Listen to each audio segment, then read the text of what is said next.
అన్నదాత అన్నదాత మీ అన్నదాత చెమటోడ్చి ఆహారాన్నందించే రైతన్న అనునిత్యం నీ కండదండగా నిలిచే నేస్తం ఎవరన్నా అన్నదాత అన్నదాత మీ అన్నదాత.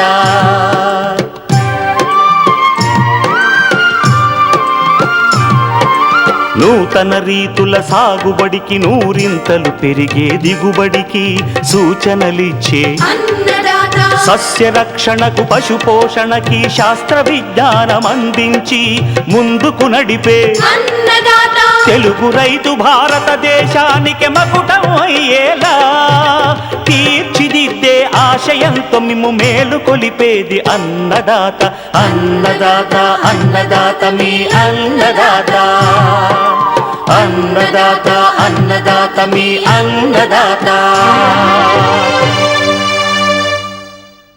అన్నదాత ప్రేక్షకులకు నమస్కారం. ఈనాటి ముఖ్యాంశాలు: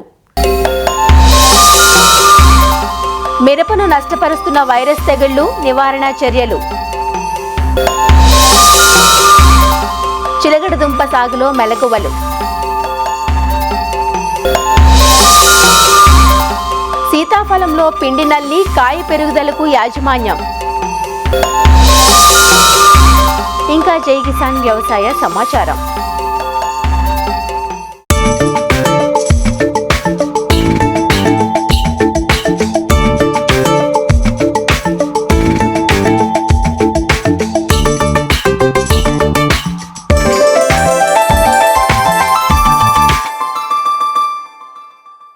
ఎర్ర బంగారంగా పిలువబడుతూ రైతుల మన్ననలు అందుకుంటున్న పంట మిరప. ప్రస్తుతం పంట పలు దశల్లో ఉంది. నాటిన 40 రోజుల దశ నుంచి పూత కాత దశల్లో ఉన్నాయి.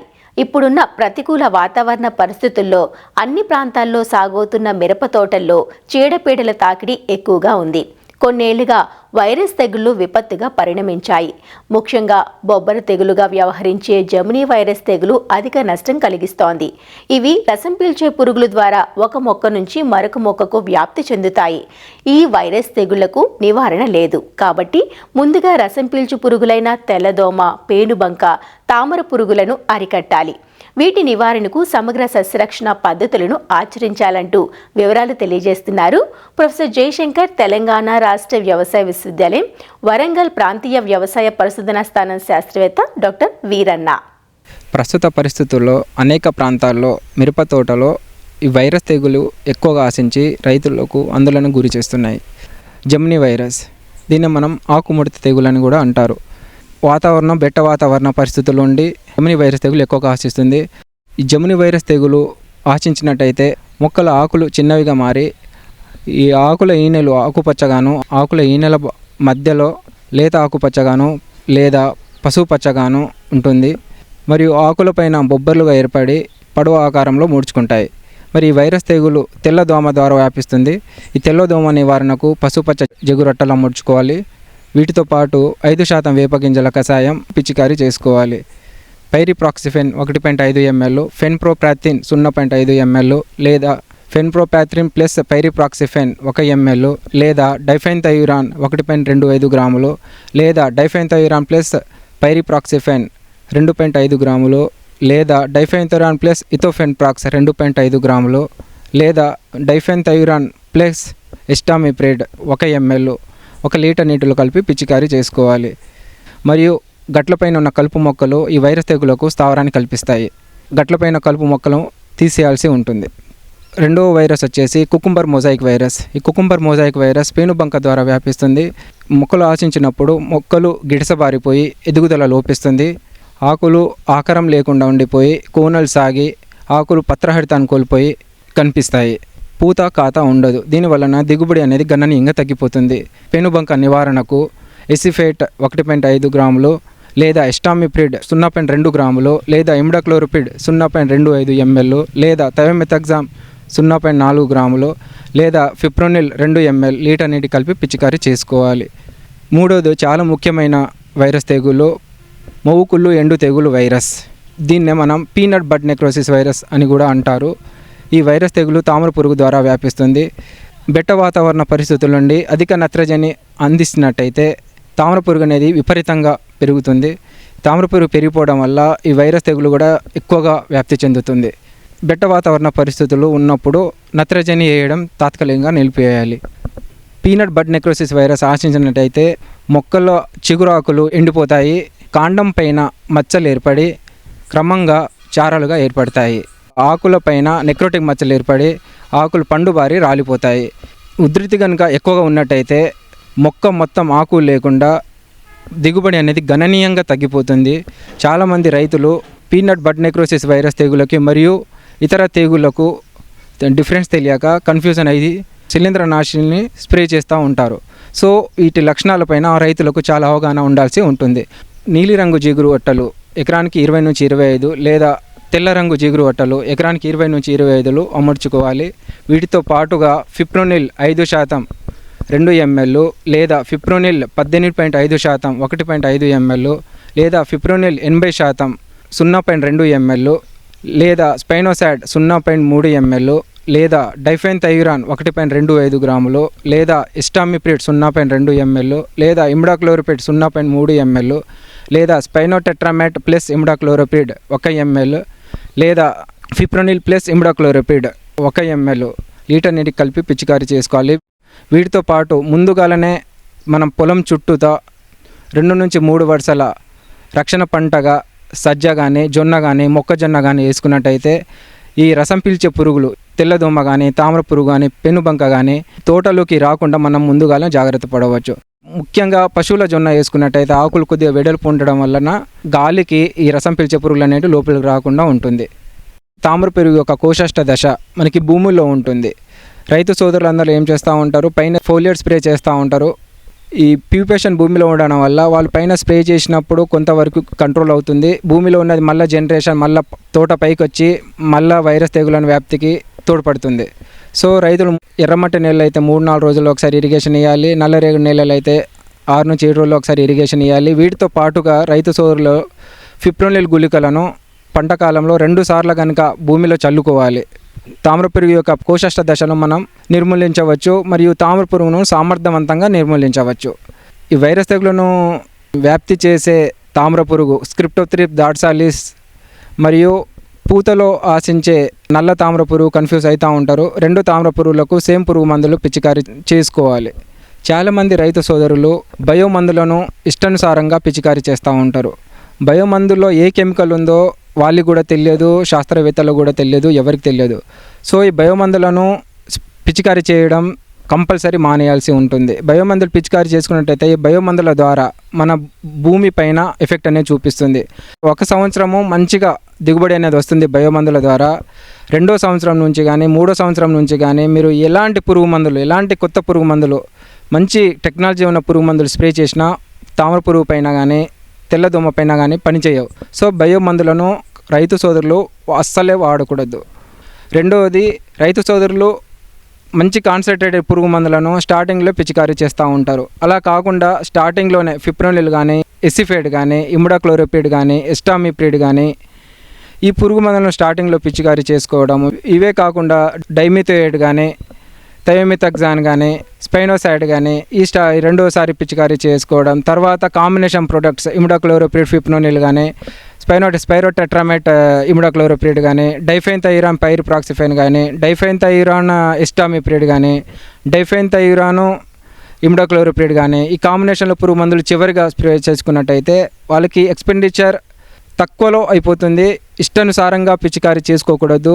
ఇది ఇష్టానుసారంగా ఎక్కువ డోసేజ్లో పిచికారీ చేసుకున్నట్టయితే నెక్స్ట్ ఇయర్లో మళ్ళీ ఆ పురుగు మందులు మీ తోట పైన పని చేయకుండా పోతాయి. హై కాన్సన్ట్రేటెడ్ కానీ ఇర్రెగ్యులర్ స్ప్రేస్ కానీ చేయకూడదు తోటల్లో.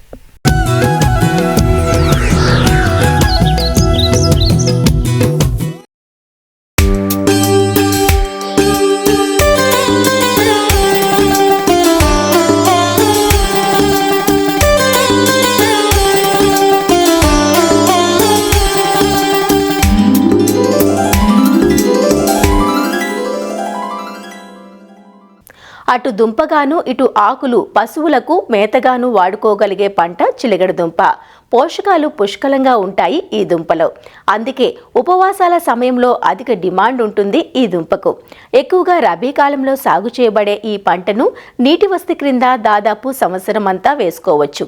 దాదాపు 100 రోజుల పంటకాలం కలిగిన చిలకడ దుంపకు ప్రధాన సమస్య ముక్కు పురుగు. ఈ ముక్కు పురుగు సమస్యను అధిగమిస్తూ సాగులో మేలైన యాజమాన్యం చేపడితే అధిక దుంప దిగుబడిని పొందే వీలుంటుంది. చిలకడ దుంప సాగుకు అనువైన రకాలు, సాగులో మెలకువలను వివరిస్తున్నారు వైఎస్ఆర్ ఉద్యాన విశ్వవిద్యాలయం పశ్చిమ గోదావరి జిల్లా కొవ్వూరు ఉద్యాన పరిశోధనా స్థానం ప్రధాన శాస్త్రవేత్త డాక్టర్ మమత. మన రాష్ట్రంలో పండించేటువంటి దుంప పంటల్లో చిలకడ దుంప చాలా ముఖ్యమైనది. ఎందుకంటే ఈ పంట చాలా తక్కువ కాల పరిమితిలో ఎక్కువ పోషక విలువలను అందించేటువంటి పంట. ముఖ్యంగా ఇందులో ఉండేటువంటి కాంప్లెక్స్ కార్బోహైడ్రేట్స్, అలాగే పీచు పదార్థము మధుమేహ వ్యాధి గ్రస్తులు కూడా చాలా తినడానికి అనువైనటువంటి దుంప పంట. కొన్ని రకాలలో ఈ నారింజ కండ కలిగిన రకాలు కంటి చూపు మెరుగవడానికి బాగా ఉపయోగపడతాయి. అంతేకాకుండా ఈ చిలకడ దుంప ఆకులు కూడా ఎక్కువగా పశువుల దానాగా ఉపయోగిస్తున్నారు. అలాగే దుంపల నుంచి కూడా మనకి ఇథనాల్ గ్యాస్ను కూడా తయారు చేయడం అనేది జరుగుతుంది. ఈ చిలకడ దుంపలో ఈ యాంటీ ఆక్సిడెంట్స్ కూడా ఎక్కువగా ఉండటం వల్ల ఎక్కువగా క్యాన్సర్ నిరోధకాలుగా పనిచేస్తూ ఉన్నాయి. చిలకడ దుంపలకు ఎక్కువగా అధిక ఉష్ణోగ్రత, అలాగే అధిక తేమ ఉండేటువంటి వాతావరణం అనుకూలము. అయితే పగటి ఉష్ణోగ్రత ఎక్కువగా ఉండి రాత్రి ఉష్ణోగ్రత కొంచెం తక్కువగా ఉన్నట్టయితే మనకి దుంప దిగుబడి బాగా ఉండటానికి అవకాశం ఉంది. ఇక నేలల విషయానికి వచ్చినట్లయితే బాగా మురుగునీటి సదుపాయం ఉండేటువంటి అన్ని నేలల్లోనూ కూడా సాగు చేసుకోవచ్చు. సంవత్సరం అంతా కూడా సాగు చేసుకోవడానికి అనువైన పంట. ముఖ్యంగా ఖరీఫ్లో వేసుకుంటే జూన్ జూలైలోను, అలాగే రబీ పంటని అక్టోబర్ నుంచి డిసెంబర్ మాసం వరకు, అలాగే వేసవి పంటను ఫిబ్రవరి మార్చి మాసాల్లోనూ మనము నాటుకోవచ్చు. ఇక రకాల విషయానికి వచ్చినట్లయితే తెలుపు కండ కలిగిన రకాలు, అలాగే మేగడ రంగు కండ కలిగినటువంటి రకాలు, నారింజ రంగు కండ కలిగినటువంటి రకాలు, ఊదా రంగు కండ కలిగినటువంటి రకాలు ఉన్నాయి. తెలుపు కండ రకాల్లో మనకి RNSP 1 కానీ, పూసా సఫేద్ 1 కానీ అనే రకాలు ఉన్నాయి. అలాగే మేగడ రంగు కండ కలిగినటువంటి రకాల్లో మనకి ఏంటంటే సామ్రాట్ కానీ, అలాగే శ్రీభద్ర అనేటువంటి రకాలు ఉన్నాయి. నారింజ రంగు కండ కలిగినటువంటి రకాల్లో ఎక్కువగా ఏంటంటే కమల సుందరి కానీ, భూసోన, భూజ ఇటువంటి రకాలన్నీ కూడా మనకి అందుబాటులో ఉన్నాయి. అలాగే భూకృష్ణ అనేటువంటి రకం ఏంటంటే మనకి ఊదా రంగు, అంటే బీట్రూట్ రంగులో ఉండేటువంటి చిలకడ దుంప. కొమ్మ కత్తిరింపుల ద్వారా మనము ప్రవర్తన చేసుకుంటాము. అయితే మొదటిసారిగా వేసుకున్నప్పుడు మనము 2 రకాలుగా నారుమడిని తయారు చేసుకోవాల్సినటువంటి అవసరం ఉంది. ఒకటి ఏంటంటే ప్రాథమిక నారుబడి, రెండోది ఏంటంటే ద్వితీయ నారుబడి. ఈ ప్రాథమిక నారుబడి తయారు చేసుకోవడానికి ముందుగా 40 చదరపు మీటర్ల స్థలంలో ఒక ఎత్తైన మడి చేసి అందులో ఒక 40 కేజీల వరకు కూడా దుంపలు అవసరమవుతాయి. ఈ దుంపలను 90 సెంటీమీటర్ల దూరంలో కాలువలు బోదలుగా చేసి ఆ బోదల్లో నాటుకోవాలి. నాటుకున్న తర్వాత మనము 15 రోజులకి 1.5 కిలోల యూరియాని కనుక చల్లినట్లయితే తీగలు తొందరగా పెరగటానికి అవకాశం ఉంది. 25 నుంచి 30 రోజుల లోపల మనకి మొదటి దశ కత్తిరింపులు మనకి తయారవుతాయి. ఈ రకంగా తయారైనటువంటి కత్తిరింపులను రెండో దశలో ద్వితీయ నార్మల్లో తయారు చేసుకోవాలి. దీని కొరకు 200 చదరపు మీటర్లు విస్తీర్ణం ఉండేటువంటి మడులను తయారు చేసుకుని ఆ మడులలో కత్తిరింపులను 90 × 20 సెంటీమీటర్ల దూరం ఉండేటట్లుగా బోధలు కాలువలు చేసి ఈ నాటుకోవాల్సినటువంటి అవసరం ఉంది. ఈ రకంగా నాటుకున్న తర్వాత ద్వితీయ నారుమడిలో ఒక 5 కిలోల యూరియాను కనుక మనము 2 సార్లు 15 రోజులకు ఒకసారి, 30 రోజులకు ఒకసారి చల్లి తేలికపాటి తడి ఇచ్చినట్లయితే తొందరగా పెరగడానికి అవకాశం ఉంది. ఈ రకంగా తయారు చేసుకున్నటువంటి ద్వితీయ నారుమడి నుంచి మనకి 45 రోజులలో ప్రధాన పొలంలో నాటుకోవడానికి కొమ్మ కత్తిరింపులు తయారవుతాయి. తర్వాత ప్రధాన పొలాన్ని బాగా దుక్కిదున్ని 30 నుంచి 40 సెంటీమీటర్ల లోతులో బాగా దుక్కిదున్నుకోవాలి. తర్వాత ఆఖరి దుక్కిలో 1 ఎకరానికి 150 కిలోల సింగిల్ సూపర్ ఫాస్ఫేట్తో పాటుగా 30 కిలోల వరకు కూడా మ్యూరేట్ ఆఫ్ పొటాష్ వేసుకోవాల్సినటువంటి అవసరం ఉంది. కొమ్మ కత్తిరింపులను ప్రధాన పొలంలో మనం 60 × 20 సెంటీమీటర్ల దూరంలో నాటుకుని తేలికపాటి తడి ఇవ్వాల్సినటువంటి అవసరం ఉంది. తర్వాత మనకి మొదటిసారిగా ఒక 30 రోజులకి ఒకసారి మనము కలుపు తీసుకున్నట్లయితే తర్వాత తీగలన్నీ కూడా బాగా పెరిగి కలుపు తీయాల్సినటువంటి అవసరం ఉండదు. ఇక మనం ఎరువులు చూసుకున్నట్లయితే దుక్కిలో వేసినటువంటి ఎరువులు కాకుండా 80 కిలోల నత్రజని ఎరువును 2 దఫాలుగా, అంటే 40 కిలోలు చెప్పిన 1 ఎకరానికి 30 రోజులకు ఒకసారి, అలాగే 60 రోజులకు ఒకసారి 2 దఫాలుగా వేసుకోవాలి. అలాగే 60 రోజులకి 30 కిలోలటువంటి మ్యూరేట్ ఆఫ్ పొటాష్ ఎరువును కూడా నత్రజని ఎరువుతో పాటుగా వేసుకుని తేలికపాటి తడి ఇవ్వాల్సినటువంటి అవసరం ఉంది. ఈ నీటి యాజమాన్యం కూడా చాలా ముఖ్యమైనది. నీటి ఎద్దడి లేకుండా జాగ్రత్త పడాల్సినటువంటి అవసరం ఉంది. లేకపోతే ఏమవుతుందంటే దుంపపుచ్చు ఎక్కువగా ఆశించడానికి అవకాశం ఉంది. మరీ ముఖ్యంగా ఏంటంటే ఈ నెర్రలు అనేవి భూమిలో పగుళ్ళు లేకుండా చూసుకున్నట్లయితే దుంపపుచ్చుని సమస్య నుంచి మనం అధిగమించడానికి అవకాశం ఉంది. మనకి చిలకడ దుంపలో ప్రధానమైనటువంటి పురుగు చూసుకున్నట్లయితే దుంపపుచ్చు. ఈ దుంపపుచ్చు ఈ కాండము కొమ్మల మీద అలాగే దుంపలో కూడా మనకి ఎక్కువగా నష్టాన్ని కలుగజేస్తుంది. దీని నుంచి మనము రక్షించుకోవటానికి ప్రధానంగా మనము ఆఖరి దుక్కిలో ఒక ఎకరానికి 200 కిలోల చొప్పున వేపపిండి వేసుకోవాలి. అలాగే ముఖ్యంగా నాటుకోవటానికి ముందుగా విత్తన శుద్ధి అనేది తప్పనిసరిగా చేసుకోవాలి. దీని కొరకు కార్బనిజం అనే మందు 1 గ్రాము 1 లీటర్ నీటికి, అలాగే ఈ డైమిథియేట్ అనే మందు 2 మిల్లీలీటర్లు 1 లీటర్ నీటికి చొప్పున ఆ మందు ద్రావణంలో ఈ కొమ్మ కత్తిరింపులను ఉంచి మనము నాటుకున్నట్లయితే తొలి దశల్లో తర్వాత మనకి చీడపీడల నుంచి కాపాడుకోవటానికి అవకాశం ఉంది. ప్రతి వరుసకి కూడా 2 వరుసల ధనియాలను వేసుకున్నట్లయితే కూడా చాలా వరకు కూడా దుంపపుచ్చు సమస్య నుంచి మన పంటను కాపాడుకోవడానికి అవకాశం ఉంది. పంట కాలం బట్టి అంటే 90 నుంచి 100 రోజుల లోపులోనే మనము దుంపలు తవ్వాల్సినటువంటి అవసరం ఉంది. ఎక్కువ కాలము మనము నేలలో దుంపలు ఉంచినట్లయితే కూడా ఈ దుంపపుచ్చు ఎక్కువ నష్టాన్ని కలుగజేయడానికి అవకాశం ఉంది. 1 ఎకరానికి చూసినట్టయితే 7 నుంచి 10 టన్నుల వరకు కూడా దుంప దిగుబడి వస్తుంది. దుంపలను తవ్విన వెంటనే వీలైనంత వరకు మార్కెట్ చేసుకున్నట్లయితే మనకి మంచి ఆదాయం రావడానికి అవకాశం ఉంది.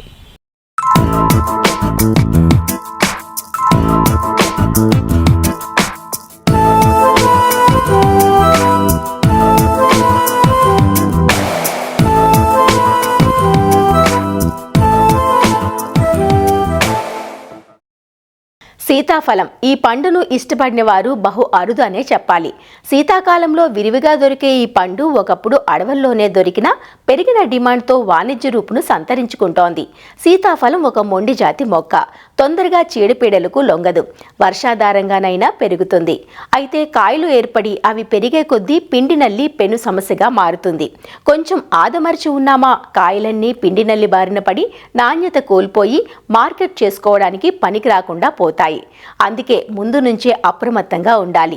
అంతేకాదు కాయ సైజు పెరగాలంటే పిందె దశ నుంచే కొద్దిపాటి మెలకువలు పాటించాలి. సీతాఫలంలో ప్రస్తుతం చేపట్టాల్సిన చర్యల గురించి తెలియజేస్తున్నారు శ్రీ కొండా లక్ష్మణ్ ఉద్యాన విశ్వవిద్యాలయం సంగారెడ్డి ఫల పరిశోధనా స్థానం శాస్త్రవేత్త ఏ నితీష్. ముఖ్యంగా మన తెలుగు రాష్ట్రాల్లో అత్యధికంగా సాగు చేస్తున్న పండ్ల తోటల్లో మనం చూసుకున్నట్లయితే ఈ సీతాఫలం అనేది ఒకటి. దీంట్లో అనేక ఆల్కలాయిడ్లు ఉండటం వల్ల చీడపీడల సమస్య కూడా చాలా తక్కువగా ఉంటుంది. అయితే ఎప్పుడైతే ఫలాలు మనకు వస్తాయో ఆ సమయంలో మనకి పిండి నల్లి లేదా పిండి పురుగు అనే కీటకం ద్వారా మనకి దిగుబడులు చాలా వరకు తగ్గుతున్నాయి. ఈ పిండి నల్లి లేదా పిండి పురుగు మన కాయల్ని ఆశించినప్పుడు మార్కెట్లో మనకి ఆ ధర అనేది చాలా వరకు తగ్గిపోతుంది. అయితే ఈ పిండి నల్లిని మనం ఏ విధంగా మనం నివారించుకోవాలి, దీని యాజమాన్య పద్ధతులు ఏంటి అని చూసినట్లయితే ఈ పిండి నల్లి పిల్ల పురుగులు మరియు రెక్కల పురుగులు ఏవైతే ఉన్నాయో అవి కాయలు పిండి దశలో ఉన్నప్పుడు ఆశించడం జరుగుతుంది. భూమి నుండి చెట్లపైకి వచ్చి చెట్ల నుండి మనకి కాయల్లో చేరి ఇవి రసాన్ని పీల్చి మనకి నష్టాన్ని అనేది కలుగు చేస్తున్నాయి అన్నమాట. అయితే ఈ పిండి నల్లిని ఏ విధంగా మనం నివారించుకోవాలి చూసినట్లయితే దీన్ని నివారించుకోవటానికి ఆల్కతిన్ బ్యాండింగ్ అనే ప్రక్రియ ద్వారా మనం ఈ పిండి నల్లిని చాలా వరకు సమర్థవంతంగా నివారించుకోవచ్చు. ఒక 400 గేజ్ ఉన్న ఆల్కతిన్ బ్యాండ్ లేదా కవర్ మైకా కవర్ లాంటిది నలుపు రంగులో ఉన్న కవర్ని 1 నుండి 2 లేదా 3 ఫీట్ల వరకు చెట్టుకి ఏవైతే కాండం ఉందో దానికి మనకి భూమి నుండి 2-3 అడుగుల వరకు దీన్ని చుట్టాలి. ఏవైనా మనకి జిగురు పదార్థం లాంటి పెట్రోల్ కానీ డీజిల్ కానీ లేదా ఇతర ఆయిల్స్ కానీ ఏమన్నా మనం ఈ చెట్టుకి 400 గేజ్ ఉన్న ఆల్కతిన్ కవర్ చుట్టిన తర్వాత దానికి పూయటం వల్ల భూమిలో ఉన్న పురుగులు చెట్లపైకి రాకుండా మనం చాలా వరకు నివారించవచ్చు.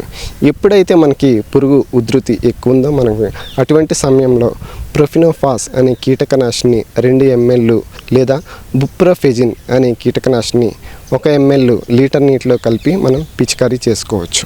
చాలా వరకు ఈ సీతాఫలంలో తెగుళ్ళు అనేవి చాలా వరకు తక్కువగా వస్తున్నవి. కాకపోతే మనం ఎప్పుడైతే కత్తిరింపులు చేసుకుంటామో అటువంటి సమయంలో మనకి వర్షాలు ముందు జూన్ జూలై నెలలో ఈ కొమ్మ కత్తిరింపులు చేసుకున్న తర్వాత కాపరాక్సిక్లోరైడ్ COC అని మనకి మార్కెట్లో దొరుకుతుంది. దీన్ని 3 గ్రాములు లీటర్ నీటిలో కలిపి మనం ఎప్పుడైతే కొమ్మ కత్తిరింపులు చేసుకున్నామో అప్పుడు మనం చెట్లకు పిచికారి లేదా మనం పేస్ట్ లాగా చేసి ఆ కత్తిరించిన భాగంలో అతికించాలి. అలాగే కార్బెండిజం అయితే 1 గ్రాము లీటర్ నీటికి కలిపి మనం ఆ కొమ్మ కత్తిరింపులు చేసిన దగ్గర మనం పిచికారీ చేయటం లేదా పేస్ట్ లాగా చేసి మనం పూయటం జరగటం. తద్వారా ఏమవుతుందంటే శీలింద్రియాలు ఆ కత్తిరించిన భాగంలో నుండి లోపలికి వెళ్లకుండా మనం మొక్కల్ని కాపాడుకున్నట్లు జరుగుతుందన్నమాట. ఎరువులు అంటే మనకి 2 దఫాలుగా మనం వేసుకోవాలన్నమాట ఎరువులు. అలాగే జూన్ జూలై మాసంలో, అలాగే అక్టోబర్ నవంబర్ మాసంలో 5 సంవత్సరాలు పైబడిన చెట్లకి మనం యూరియా, SSP, DAP మనం ఒక 500 గ్రాములు, అలాగే 500 గ్రాములు, అలాగే మనకి 250 గ్రాములు చెప్పిన మనం ప్రతి మొక్క మొదల్లో మనం వేసి నీటి పారుదల ఇచ్చినట్లయితే మొక్కనికి బలంగా ఉంటుందన్నమాట. అలాగే పిందె దశలో ఉన్నప్పుడు NAA నాఫ్థలిన్ ఎసిటిక్ యాసిడ్ మనం స్ప్రే చేయటం వల్ల పిందెలు రాలిపోకుండా ఉంటాయి. అలాగే మనకి కాయలు పరిమాణం కూడా మనం పెంచుకోవచ్చు. కాబట్టి మంచి సస్యరక్షణ చర్యలు చేపట్టడం వల్ల, అలాగే సమయానికి ఎరువులు వేయటం వల్ల సీతాఫలంలో మనం అధిక దిగుబడిని పొందవచ్చు.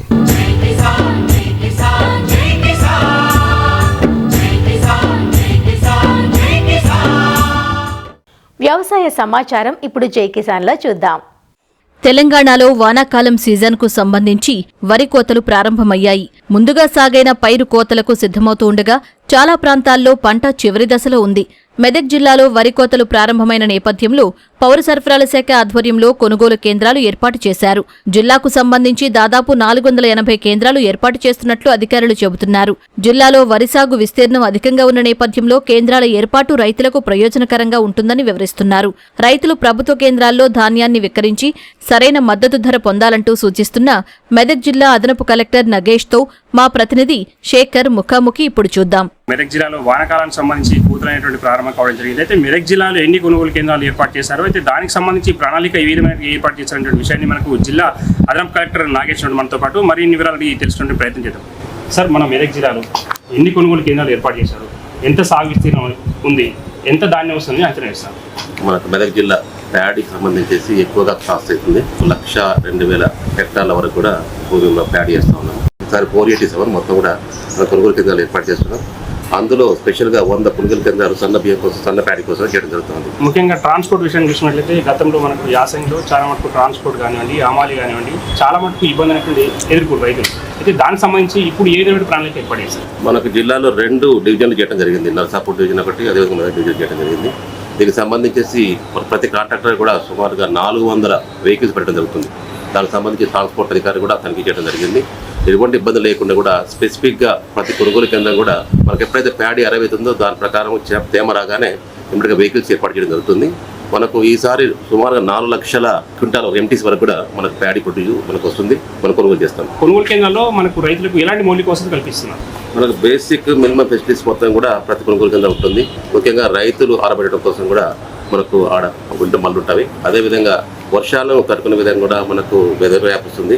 ప్రతిసారి కూడా రైతులని అదేవిధంగా కొనుగోలు కేంద్ర ఇన్ఛార్జిని కూడా అలర్ట్ చేస్తున్నాము. టార్పాలిన్స్ ఉంటాయి.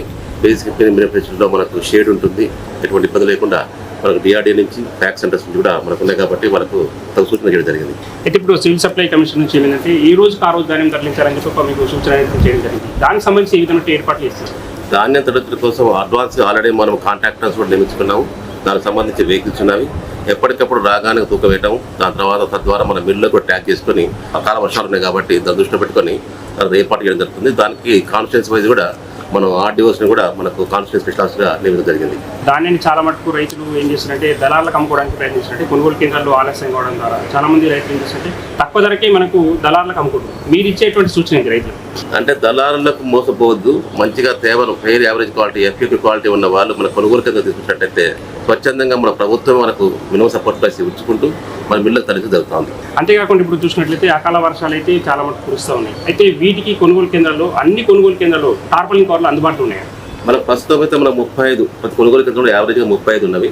మనం సుమారుగా 40 నుంచి 45 పెట్టి ఏర్పాటు చేస్తా ఉన్నాము. రైతులకు ఎటువంటి ఇబ్బంది జరగకుండా కూడా నిన్ననే సూచన చేశారు మన కమిషన్ చీఫ్ సర్వీస్ గారు కూడా. దాని ప్రకారం కూడా అన్ని ఏర్పాటు చేయడం జరుగుతుంది. రైతులు ఎటువంటి ఇబ్బంది పడకుండా అన్ని విధాలు కూడా మంచి సదుపాయాలు చేస్తున్నారు. దళారులకు అమ్ముకోకూడదు, ధాన్యాన్ని కొనుగోలు కేంద్రాల్లోనే మాత్రమే అమ్ముకోవాలని చెప్పి విషయాన్ని మనకు జిల్లా అదనపు కలెక్టర్ నాగేష్ తెలపడం అనేటువంటి జరుగుతుంది. శేఖర్, మెదక్ నుండి. మరిన్ని విభిన్న అంశాలతో రేపటి అన్నదాతలో మళ్ళీ కలుసుకుందాం. నమస్కారం. అన్నదాతలు తమ సందేహాలు, సమస్యలను 1-800-425-4085 టోల్ ఫ్రీ నంబర్లో ఉదయం 10 నుంచి 11 గంటల మధ్య పని దినాలలో సంప్రదించగలరు. ఈ కార్యక్రమాన్ని యూట్యూబ్లో www.youtube.com/అన్నదాత ఈటీవీ లింక్ ద్వారా వీక్షించవచ్చు.